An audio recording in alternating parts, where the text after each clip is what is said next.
The North Atlantic is an ocean of wonder, of beauty, and of danger. Its ravages are responsible for countless losses of life. But no marine disaster has captured the imagination as that of Titanic.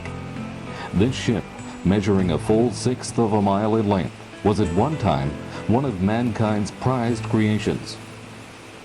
But on her maiden voyage, in a dense fog 350 miles off the south coast of Newfoundland, Titanic struck an iceberg. On April 14, 1912, man's technological masterpiece lay at the bottom of the Atlantic. Today, the world's astonishment at that tragedy has not waned. The widespread fascination with icebergs still attracts countless numbers of tourists to Newfoundland every spring.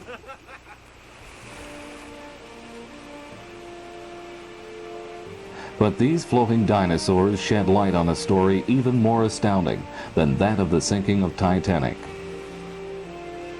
The quiet simplicity and sheer size of these frigid relics speak volumes of the awesome forces of nature.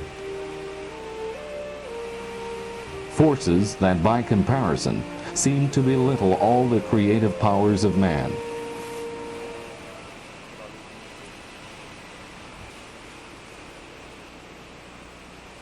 Whether it's a fascination with nature, the intrigue of man's inability to conquer it, or the simple, pristine beauty, people from all over the world come to marvel at these timeless wonders.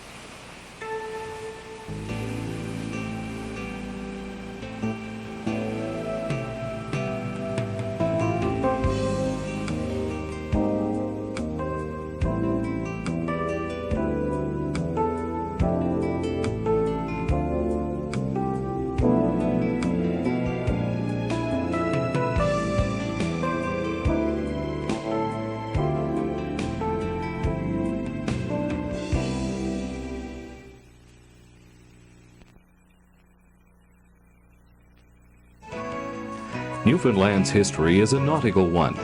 In fact, without the sea, there simply would be no history. With origins as a seasonal roost for English, Irish, and French fishermen back in the 1500s, Newfoundland became a permanent home to many Europeans.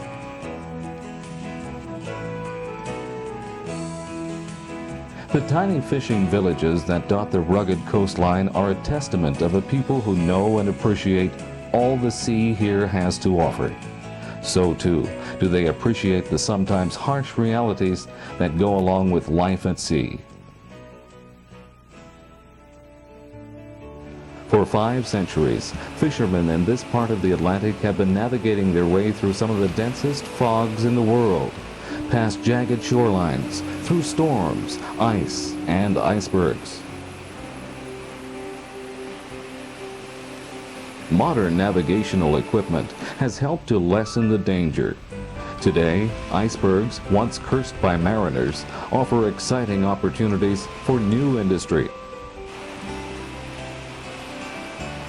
The water from these melting icebergs is 20,000 years old and free of the pollutants of our modern world.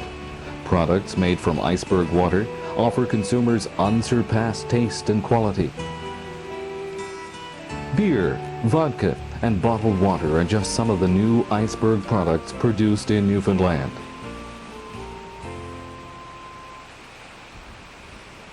Tourism is booming too, as people from all over converge on this part of the world for a first-hand look at an age gone by. Tour boats make regular daily trips so that visitors can see icebergs close up.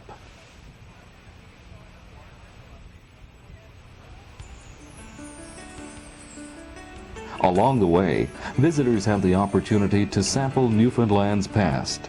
Sailing along the rugged cliffs and seeing the homes that cling to them, one gets a true sense of Newfoundland's long and colorful nautical history.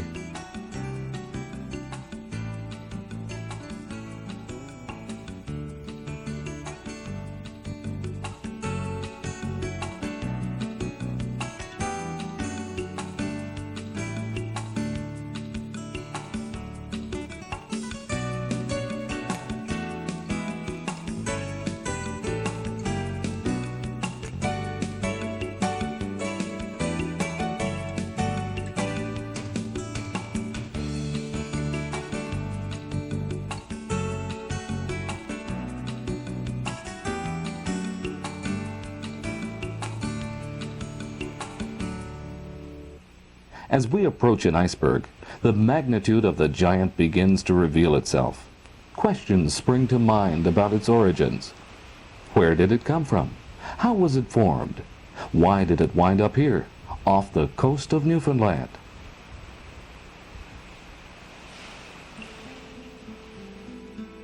Most icebergs in this area originate along the western coast of Greenland. Much of Greenland, the world's largest island, is permanently ice-covered. As glaciers make their way down the mountain slopes and toward the sea, the foremost edges break away in the rising and falling tides. Some of these broken-off segments can weigh upwards of 1,000,000 tons. Up to 40,000 icebergs are born each year in this way. It's no wonder that the area between Greenland and Baffin Island is called Iceberg Alley.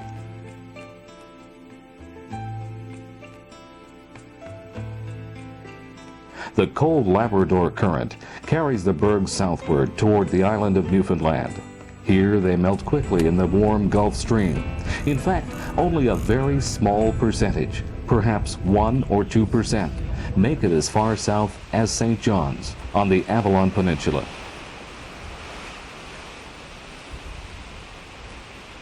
Though gargantuan in appearance, what is seen above the waterline is, as they say, only the tip of the iceberg. Like a giant ice cube, 9/10 of the berg remains hidden beneath the surface of the sea.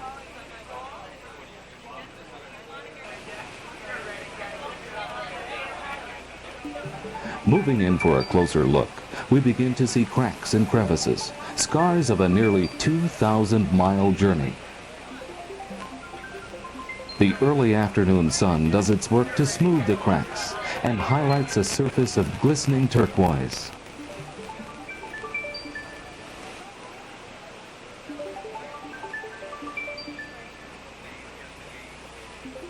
As we move closer still, words cannot describe the incredible sense of awe, the wonder, and the elegant beauty of this truly natural spectacle.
Year after year, icebergs drift in and out, like the tourists who come to see them.